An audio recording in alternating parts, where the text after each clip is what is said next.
Back to the channel. I am CS Sunita Gupta. Previous class में हमने principles of management chapter में से significance of principles of management study किया था। अब हम स्टडी करेंगे साइंटिफिक मैनेजमेंट। देखिए बेटा, scientific management theory FW Taylor की थ्योरी है और इसीलिए FW टेलर को फादर ऑफ साइंटिफिक मैनेजमेंट भी कहा जाता है। टेलर का मानना था कि अगर आउटपुट इंक्रीज करना है, क्वालिटी इंप्रूव करनी है, वेस्टेजेस और कॉस्ट मिनिमाइज करनी है, तो साइंटिफिक अप्रोच का फॉलो किया जाना बहुत जरूरी है।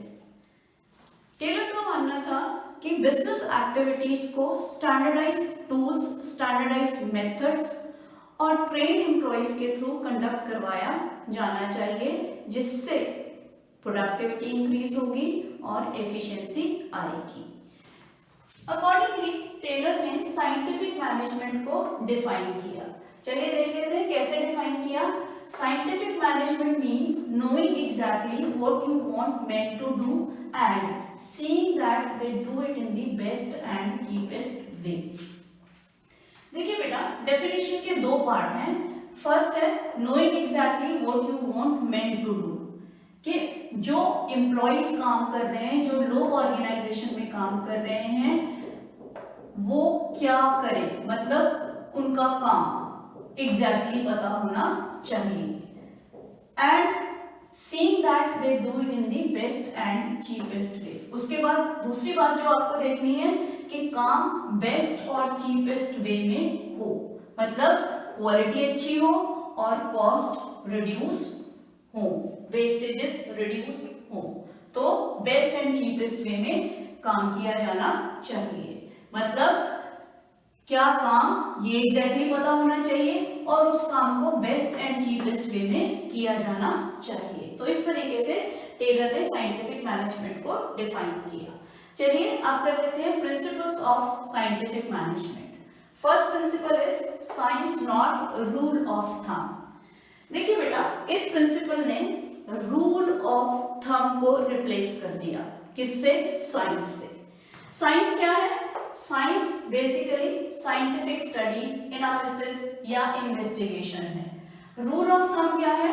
रूल ऑफ थंब जहां डिसीजंस पर्सनल जजमेंट या पास्ट एक्सपीरियंस के बेस पर लिए जाएं, वहां रूल ऑफ थंब होता है, उसे रूल ऑफ थंब कहा जाता है।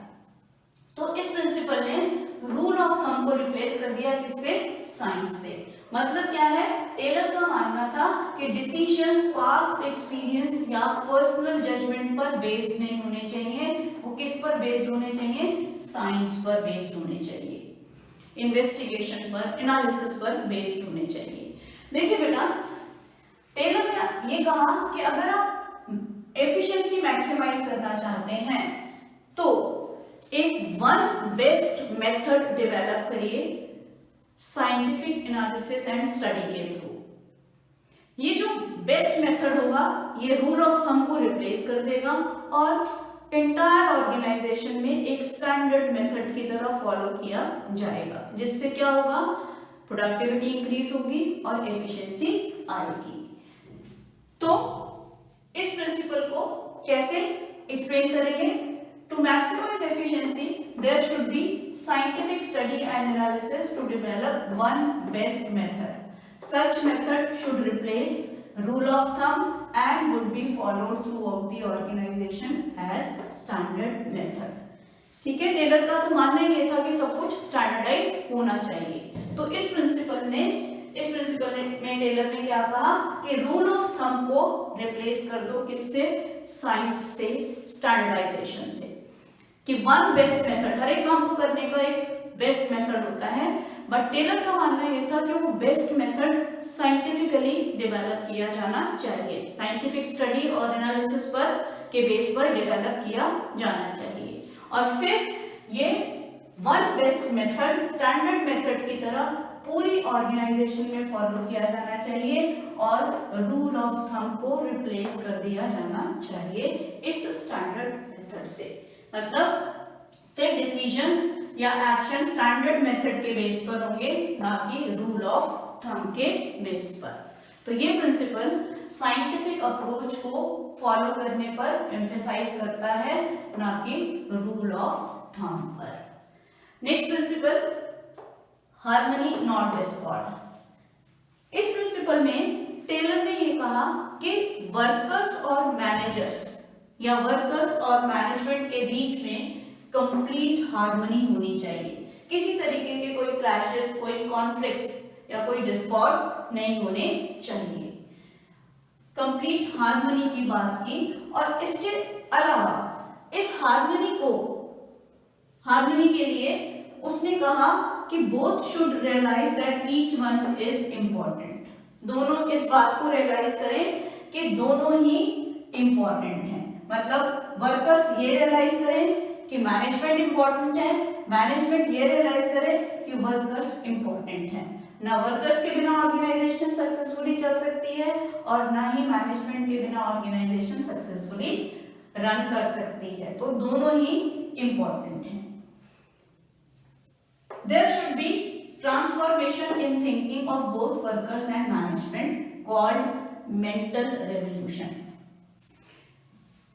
इसके बाद टेलर ने एक और कॉन्सेप्ट दिया जिसको हम मेंटल रेवोल्यूशन के नाम से जानते हैं। मेंटल रेवोल्यूशन का मतलब क्या है? Transformation in thinking. किस किस की? वर्कर्स और मैनेजमेंट की। दोनों अपनी सोच बदलें, दोनों अपनी सोच को ट्रांसफॉर्म करें। ठीक है, इस कॉन्सेप्ट को उसने मेंटल रेवोल्यूशन कहा।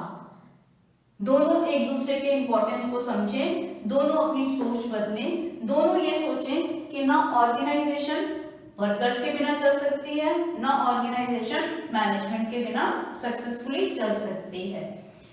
इस प्रिंसिपल में आगे टेलर ने कहा management should share the gains with the workers and workers should work hard for the betterment of company. कि जब भी गेन्स हो, मैनेजमेंट वर्कर्स के साथ उन गेन्स को, प्रॉफिट को शेयर करे, और वर्कर्स के ऊपर क्या रिस्पॉन्सिबिलिटी डाली कि वर्कर्स ऑर्गेनाइजेशन की बेटरमेंट के लिए हार्ड वर्क करें। क्योंकि prosperity of employer cannot exist for long time unless it is accompanied by prosperity of employees and vice versa। कि एम्प्लॉयर की प्रॉस्पेरिटी लॉन्ग टर्म में तभी एग्जिस्ट कर सकती है जब उसके एम्प्लॉइज भी प्रॉस्पर करें और वाइस वर्सा। मतलब एम्प्लॉयर की प्रॉस्पेरिटी और एम्प्लॉइज की प्रॉस्पेरिटी दोनों ही जरूरी हैं ऑर्गेनाइजेशनल सक्सेस के लिए। कि एम्प्लॉयर प्रॉस्पर करें तो साथ साथ एम्प्लॉइज भी प्रॉस्पर करें, और एम्प्लॉइज जो हैं बेसिकली ये देखें कि वो हार्ड वर्क करें एम्प्लॉयर की ऑर्गेनाइजेशन की प्रॉस्पेरिटी के लिए। तो इस प्रिंसिपल में हार्मनी की बात की गई दोनों के बीच में। किस किस के बीच में? वर्कर्स एंड मैनेजमेंट के बीच में। तो आज हमने साइंटिफिक मैनेजमेंट की डेफिनेशन की और उसके दो प्रिंसिपल किए, science not rule of thumb and harmony not discord. Hope the topic is clear to everyone. Thank you so much.